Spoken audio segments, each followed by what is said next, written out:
Саламатсыңарбы, урматтуу окуучулар? Кезекте кыргыз тили сабагы. Биздин бүгүнкү тема илимий стилдеги практикалык иштер. Реферат, конспект, цитата. Демек, дал ушундай илимий стилде аткаруучу иштер менен бүгүн таанышат экенбиз. Буга чейин илимий стил жөнүндө, деги эле стилдер жөнүндө угуп эле, билип эле жүрөбүз. Ошентсе да эске салып алалы. Илимий стил илим изилдөө мекемелеринде, окуу жайларында, орто мектептерде илим менен алектенген бардык чөйрөлөрдө кеңири колдонулат. Илимий стилге илим менен техника тармагында жазылган монографиялар, илимий популярдуу справочниктер, энциклопедиялар, өндүрүштүк илимий техникалык адабияттар, окуу китептери, рефераттар, газета журналдарга жарыяланган илимий макалалар, диссертациялык эмгектер кирет экен. Илимий стилдин жалпы өзгөчөлүктөрү катары жалпылангандык, объективдүүлүк, логикалуулук жана тактык эсептелинет.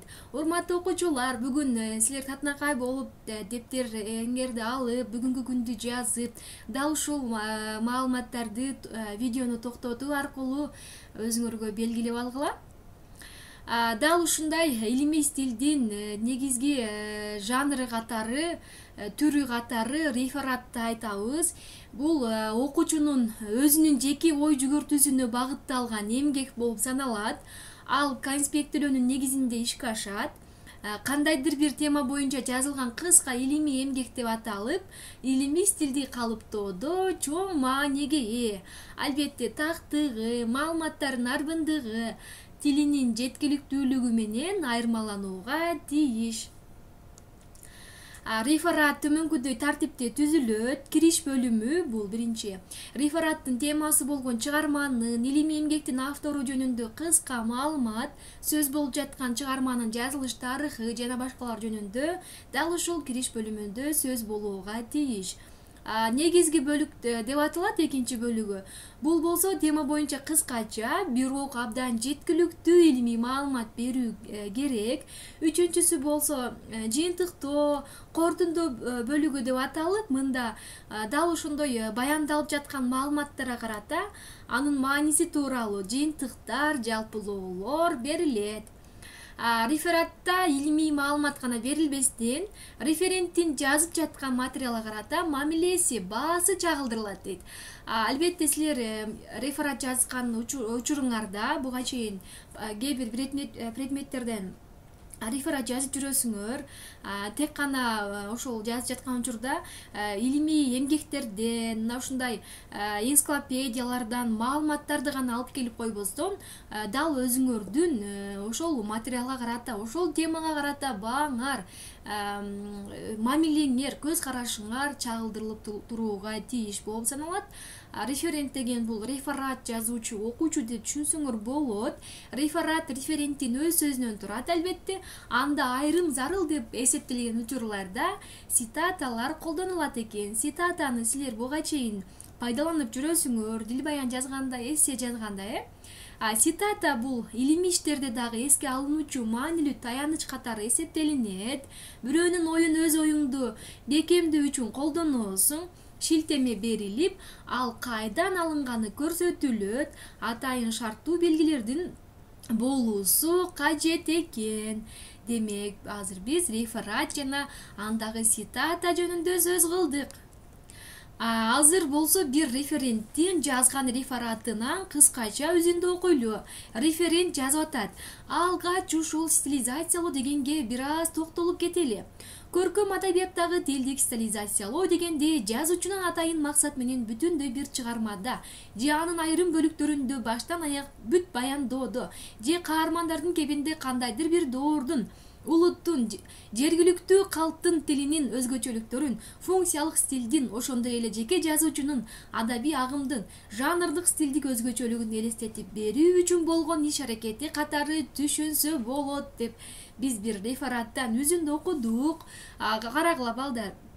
Алгач деген сөздөн баштап, токтолуп кетели деген сөзгө чейин бул референттин сөзү. Дал ушул референттин сөзүнүн арасында цитата колдонулду. Бул окумуштуунун, бир сынчынын, илимпоздун айткан сөзүн референт өзүнүн сөзүн далилдөө үчүн, тактык киргизүү үчүн алып келди. Тек гана алып келип койбостон эмне кылды, ага аны тырмакчага алып берилди. Себеби эмне? Бул бөтөн сөз, цитата түрүндө алып атабыз. Анан албетте мунун кайдан алынгандыгын жазабыз дебедикпи? Чарчы кашаны ачып, 2 кош чекит 29, анан чарчы кашаны жабып, сүйлөм бүткөндө чекитти коюп койду. Карагыла, бул дагы рефераттагы маанилүү эрежелердин бири болуп саналат. Бул шилтеме деп аталат. Бул цитата, бир окумуштунун сөзүн алып цитата кылып колдонулду, тырмакчаны алынды, анан албетте чарчы кашаны ачып шилтеме берди. Сөзсүз силер реферат жазганда кайсы бир адабияттарга пайдаланасыңар, адабияттарды колдоносуңар, мына ошону рефераттын аягында берип коесуңар. Колдонулган адабияттардын тизмеси же болбосо пайдаланылган адабияттардын тизмеси деп бересиңер. Дал ушундай экинчи катарда турат экен адабияттардын тизмесинде. Ошол экинчи адабияттын 29-бетинен алыныптыр. Азыр көрөлү. Так, карагыла. Адабияттардын тизмеси берилди. Бул башка адабият. Бизге экинчи адабият болчу Мамытовдун Көркөм чыгарманын тили деген китеби экен. Фрунзеде жарык көрүптүр. Дал ушундай шилтеме берилет. Адабияттардын тизмеси мына ушинтип номер коюлат. Кээ учурда алфавиттик тартип боюнча да жайгаштырылат. Чыккан жери, күнү, жылы, анан албетте канчанчы беттен алынганы жазылды. Карагыла, экинчи адабият тизмеде турат, 29-беттен алынды. Артка кайрылалы, экинчи адабият 29-бет. Бул деген Мамытовдун Көркөм чыгарманын тили деген китебинен. Бул демек Мамытовдун сөзүн цитата түрүндө колдонулду. Бул шилтеме деп аталат. Эми урматтуу окуучулар, конспект жөнүндө түшүнүк алалы. Бул окулган же угулган тексттин кыскача мазмунун негизги ойду кагазга түшүрүү деп аталат. Конспектти буга чейин бардык эле предметтерден жазып жүрөсүңөр. Алгач текстти көңүл коюп окуп чыгып, анан план түзүп, ар бир бөлүмдөгү эң негизги ойду белгилеп алып, кагазга кыскача баяндоо керек. Мугалимдин чыккан сөзүн эле жазып койбостон, эмне анда убакыт деле жетишпей турабы? Негизги керектүү жерлерин, негизги ойду белгилеп коюу керек. Албетте түстүү сыяларды пайдалансаңар болот. Анан дагы белгилүү бир жерге боштук дагы коюп койсоңор болот. Бул дегени кийин дагы бир керектүү дагы бир маалымат чыгып калса, аны дагы кошуп жазып коюуга мүмкүнчүлүк болот.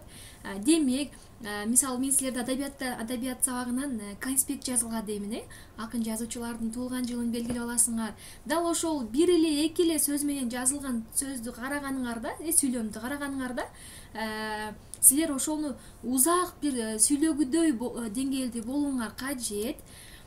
Албетте конспекттин түрлөрү көп экен. План конспект, схематикалык конспект, текстуалдык конспект, тематикалык конспект, анан эркин деген конспект бар экен. Бул маалыматтарды карап чыгабыз. Биз көбүнчө текстуалдык конспектти колдонобуз сабакта. Келгиле, эми урматтуу окуучулар, бүгүн үй тапшырмасын алалы. Бүгүнкү сабак силерге түшүнүктүү болду деген ойдобуз. Албетте суроолор болсо, жеке мугалимге кайрылсаңар болот. Үй тапшырмасы катары кыргыз адабияты сабагыңардан белгилүү бир акын жазуучунун өмүр чыгармачылыгы боюнча же анын бир чыгармасы боюнча реферат жазабыз. Албетте рефераттын эрежелерин сактайбыз. Шилтеме түрүндө шилтемелерде цитаталарды пайдалансак, шилтеме берип коебуз. Деги эле бүгүнкү сабакта айтылгандардын баарын эске алып, татынакай кылып реферат жазасыңар деген ойдобуз. Кийинки сабакта жолугабыз. Саламатта калгыла.